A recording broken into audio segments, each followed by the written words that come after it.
Student, this is Pankaj Dhiman, faculty member of SBS Law College, Shri Ganganagar. Now we are going to start next topic of the Sales of Good Act 1930. तो हम contract second पढ़ रहे हैं. Contract second के under हमारे पास एक और act है, सेल्स ऑफ गुड एक्ट 1930. इस एक्ट के अंडर हमारे पास क्वेश्चन है, केविन एप्टर कौन होता है. केविन एप्टर को यहाँ पे हम समझने की कोशिश करेंगे और इसके एक्सेप्शंस क्या है. देखिए, सेल्स ऑफ गुड एक्ट के अंडर आपने देखा एक बायर होता है, एक सेलर होता है. सेलर अपनी आप मार्केट में जाते हैं, सेलर आपको नंबर्स ऑफ थिंग्स जो है वो सेल करता है, बायर जो है उनको ख़रीदता है. तो वहाँ पे ट्रांजैक्शंस होती हैं, वहाँ पे कॉन्ट्रैक्ट चलता है, लीगल फॉर्मेशन ऑफ कॉन्ट्रैक्ट हो रहा होता है. सारी चीज़ें आपने यहाँ पे पढ़ी. लेकिन सेल्स ऑफ गुड एक्ट के अंडर जब भी कोई सेलर बायर को कोई भी चीज़ बेचता है तो बायर को हमेशा बीवेयर रहना होता है. बायर जो है उसको सावधान रहना होता है कि जो चीज़ उसको बेची जा रही है वो अप टू द मार्क है या नहीं है. तो यहीं पे केविन एप्टर आ जाता है. केविन एप्टर का मतलब क्या होता है कि let the beware the buyer. तो बायर को यहाँ पे क्या रहना है, बीवेयर रहना है, सावधान रहना है जब भी कोई चीज़ खरीदेगा, क्योंकि सेलर इसके लिए रिस्पॉन्सिबल नहीं होगा. तो जब भी आप कोई चीज़ सेलर से ख़रीदते हैं तो आपको उसको अच्छे से देखना चाहिए, उसको अच्छे से परख लेना चाहिए, उसको अच्छे से जान लेना चाहिए, तभी उसको खरीदना चाहिए. अदरवाइज़ सेलर जहाँ पे बायर नहीं होता है. यही रूल है केविन एप्टर का, लेट द बायर बीवेयर. देखिए, it is a common things that the buyer should beware while buying selling goods in the market. He must examine goods before buying. उसको हमेशा चीज़ों को पहले एग्जामिन कर लेना चाहिए. If the good turn out to be defective he can not blame the seller. तो अगर कोई चीज़ डिफेक्टिव निकलती है तो वो सेलर को ब्लेम नहीं कर सकता. देखिए, इतनी सारी चीज़ें मार्केट में एक शॉप में लगी होती हैं, तो अगर आपने कोई चीज़ खरीदनी है तो उसको अच्छे से आपको एग्जामिन करना चाहिए, क्योंकि सेलर का काम होता है वहाँ पे चीज़ों को बेचना, वो वहाँ पे रिस्पॉन्सिबल नहीं होगा. तो ये आपकी ही ड्यूटी बनती है इस डॉक्ट्रिन के अंडर कि आप चीज़ों को खरीदने से पहले अच्छे से जो है उसको एग्जामिन कर लें. It is therefore also said that the while buying goods in the market the buyer must keep his eyes open and ear closed. तो यहाँ पे उसको ये बहुत कहावत है यहाँ पे कि वाइल बाइंग द गुड, जब भी कोई भी बायर जो है मार्केट से गुड्स को परचेज करता है तो उसको अपनी आंखें ओपन रखनी चाहिए और अपने कान जो है बंद रखने चाहिए. ठीक है जी. Looking of such saying in vogue, this case has been called out of the doctrine of Kevin Amter while placing the Sale of Good Act 1930. तो सेल्स ऑफ गुड एक्ट 1930 के अंडर आपने देखा कि मूवेबल प्रॉपर्टीज़ की transactions होती हैं, या पहले दे चुके हैं. गुड्स जितने भी यहाँ पे हैं उनकी यहाँ पे जो है बाइंग एंड सेलिंग होती है. तो यहाँ पे हमेशा केविन एप्टर होता है, मतलब ये डॉक्ट्रिन चलता है कि बायर को हमेशा बीवेयर रहना है और before purchasing any things he has to examine such things carefully. तो doctrine of the caveat emptor क्या है. देखिए, as we have seen above that the caveat emptor means a buyer must careful examine the goods while buying them.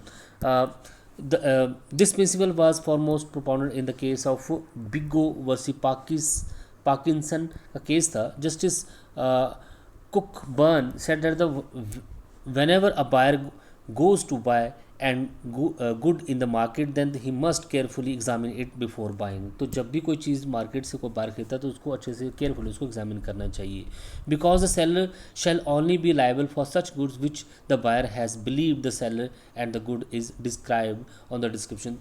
क्योंकि seller तभी ही responsible होता है जब seller खुद यहाँ पे उसकी डिस्क्रिप्शन गुड्स की देता है कि हाँ जी ये चीज़ लो आप, ये बहुत अच्छी है. तो उस कंडीशन में सेलर रिस्पॉन्सिबल हो सकता है, क्योंकि उस चीज़ की डिस्क्रिप्शन जो है खुद जो है जहाँ पे सेलर दे रहा है. अदरवाइज़ जहाँ पे सेलर ने कोई भी डिस्क्रिप्शन उसकी नहीं दी है, आप वहाँ से चीज़ को देखते हैं और उसको घर ले जाते हो, तो वहाँ पर सेलर रिस्पॉन्सिबल नहीं होगा. ये आपको ध्यान में रखना है. लेकिन अगर सेलर वहाँ पर खुद उस चीज़ की डिस्क्रिप्शन देता है, बोलता है कि ये चीज़ आप लो, ये बहुत अच्छी है, अप टू द मार्क है, लेकिन जब आप उसको घर ले जाते हो तो वो उस क्वालिटी की अगर नहीं निकलती है, तब सेलर रिस्पॉन्सिबल हो सकता है. तो नॉर्मल केसेस में जब आप कोई चीज़ रैंडमली उठा लेते हो बिना कुछ पूछे, आप उसको अच्छे से एग्जामिन नहीं करते हैं, सेलर भी इसके बारे में कुछ भी नहीं बोलता है कि ये चीज़ कैसी है ये नहीं है, उस कंडीशन में बायर ही रिस्पॉन्सिबल वहाँ पे होगा. ठीक है जी. और वो कॉन्ट्रैक्ट को तोड़ नहीं सकता है. देखिए, this means that if the buyer is careless and negligent at the time of sale, then he shall be liable for it. तो इसका मतलब यही हुआ कि बायर अगर केयरलेस रहता है, नेग्लिजेंट रहता है जब वो चीज़ों को परचेज कर रहा होता है, तो वो वही इसके लिए रिस्पॉन्सिबल होगा. Because except the certain situation there is a no implied condition of warranty of the seller. तो कुछ कंडीशन छोड़कर वहाँ पे किसी भी सेलर की कोई वारंटी या कंडीशन वहाँ पे नहीं होती है।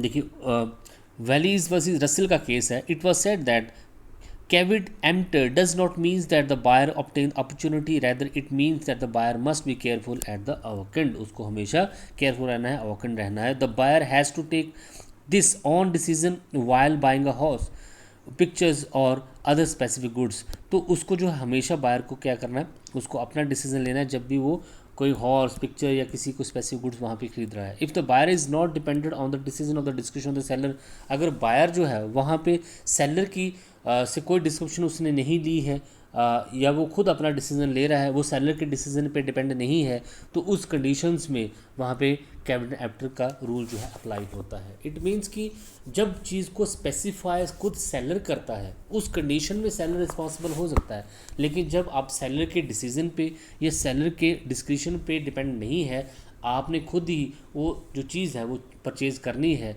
तो उस कंडीशन में कैबिनेट एप्टर का ये जो रूल है वो यहाँ पे अप्लाई होगा। वार्ड वर्सेस हॉब्स का केस है, इसमें भी यही बोला गया है। The buyer brought few pigs from the seller in auction. एक ऑक्शन होती है, वहाँ पे सेलर से कुछ पिग्स को जो है वहाँ पे खरीद के लाता है। ही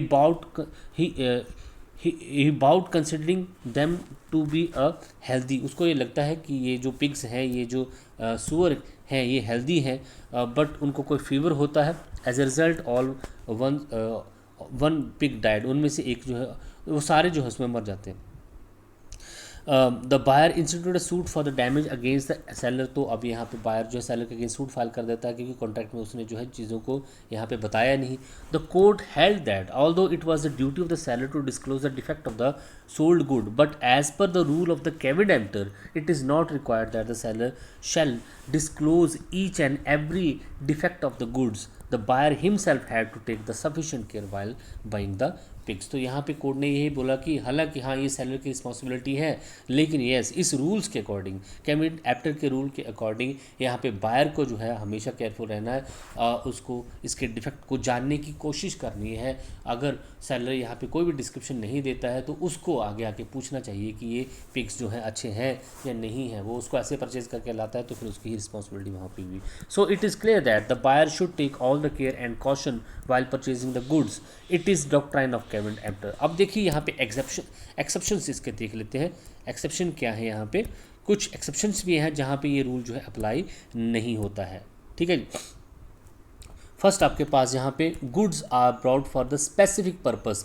जब आप किसी सेलर के पास जाते हैं और उसको जो है आप अपना पर्पस वहाँ पे बताते हैं, और जब वो आपके पर्पस के अकॉर्डिंग जो सेलर आपको कोई चीज़ देता है और वहाँ पे वो चीज़ फिर अप टू मार्क अगर नहीं निकलती है तो कैबिनेट एप्टर का रूल अप्लाई नहीं होता है। देखिए आप किसी दुकान पे जाते हैं और वहाँ पे बोलते हैं मुझे 100 साल पुरानी जो है कोई पिक्चर चाहिए, लेकिन सेलर जो है उसको पिछले 2 साल की कोई पिक्चर जो होता है, कोई पेंटिंग वो दे देता है और यही बोलता है कि ये 100 साल पुरानी है। इस कंडीशन में उसने क्या किया है, मिस रिप्रेजेंटेशन किया है, क्योंकि यहाँ पे वो स्पेसिफिक पर्पस के लिए आया था और वो स्पेसिफिक पर्पस उसने सेलर को बताया था, और अगर वो अप टू द मार्क फिर नहीं निकलती है तो यहाँ पे वो सेलर जो होगा रिस्पॉन्सिबल होगा। तो देखिए section 16 says that the doctrine of caveat emptor shall not apply in those cases where the buyer buys the goods for the specific purpose. जब वो स्पेसिफिक पर्पस के लिए गुड खरीदता है और ये अपना स्पेसिफिक पर्पस वो जो सेलर को बताता है, the buyer relies on the skill and judgement of the seller. और यहाँ पे जो चीज़ उसने परचेज की है वहाँ पे उसने जो है सेलर की बात को माना है, क्योंकि अगर वो 2 साल पुरानी पिक्चर ही दे रहा है और बायर यहाँ पे 100 ईयर पुरानी पिक्चर चाहता है तो वो उसकी बात को मान रहा है, हालांकि वो सिर्फ 2 साल पुरानी है, तो उस कंडीशन में जो है सेलर रिस्पॉन्सिबल होगा। ये आपको ध्यान में रखना है। सेकंड कंडीशन यहाँ पे जहाँ पे ये जो रूल है वो अप्लाई नहीं होता है, सेल्स एज पर डिस्क्रिप्शन।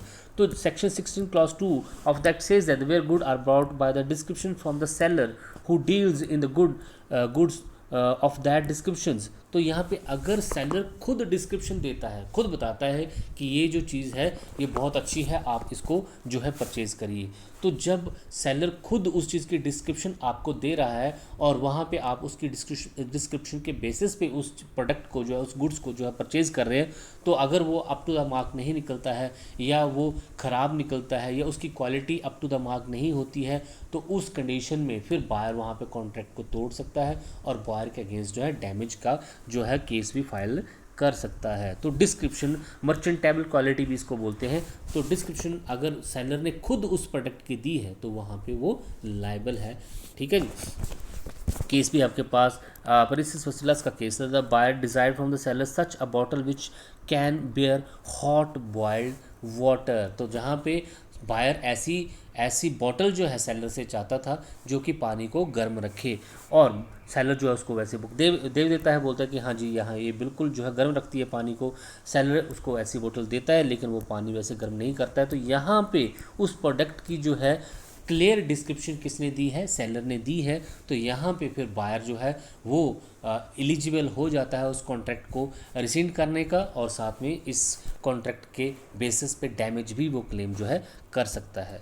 इसके नेक्स्ट आपके पास buying of the goods as per the custom and trade. और कस्टम और ट्रेड के बेसिस पे भी गुड्स को बाइंग एंड परचेज किया जाता है, और अगर वहाँ पे कस्टमर ट्रेडिशन वहाँ पे है कि उसको जो है डिस्क्रिप्शन जो है उस चीज़ की देनी ही देनी है, सेलर जो है उस चीज़ की डिस्क्रिप्शन देगा ही देगा, और तो फिर वहाँ पे on the basis of custom और जो है ऑफ द ट्रेड के अकॉर्डिंग भी जो है वहाँ पे लायबल जो है बनाया जा सकता है। इसके अलावा सैंपल के बेसिस पे भी हो सकता है। एक और पॉइंट अब यहाँ पे बोल सकते हैं कि सैंपल, जहाँ पे सैंपल के बेसिस पे डिस्क्रिप्शन जो है अगर बायर देता है, मान लीजिए वो कुछ ऐसा तेल उसने बनाया है जो कि बोलता है कि इससे कि जो हेयर फॉल होता है वो ठीक हो जाता है, उसका सैंपल भी देता है, उसका दिखाता भी है कि ये है आपके पास, और उसको देख के जो है बायर उसको खरीद लेता है। लेकिन जैसे ही वो उसको घर लेके जाता है, उसको अप्लाई करता है, तो उसको कोई भी वर्क वहाँ पे नहीं पड़ता है। तो सैंपल के बेसिस पे अगर कोई गुड्स जो है परचेज़ की गई है तो वहाँ पे अगर उसको अप टू मार्क नहीं निकलती है तो उस कंडीशन में भी ये रूल जो है केविन एप्टर का वो अप्लाई नहीं होता है। तो ये आपके पास केविन एप्टर है, और उसके कुछ एक्सेप्शंस आपने देख लिए जहाँ पे ये रूल अप्लाई नहीं होता। लेकिन सेल्स ऑफ गुड एक्ट 1930 के अकॉर्डिंग हमेशा बायर को जो है चीज़ों का ध्यान रखना होता है, उसको अच्छे से एग्जामिन करना होता है, उसको अपने आंख और कान जो है खुले रखने होते हैं at the time of purchasing any goods. अगर सेलर वहाँ पे किसी तरीके की कोई डिस्क्रिप्शन, कोई सैंपल या फिर कोई मिस रिप्रेजेंटेशन वहाँ पे नहीं देता है तो बायर ही वहाँ पे रिस्पॉन्सिबल होता है। Thank you so much.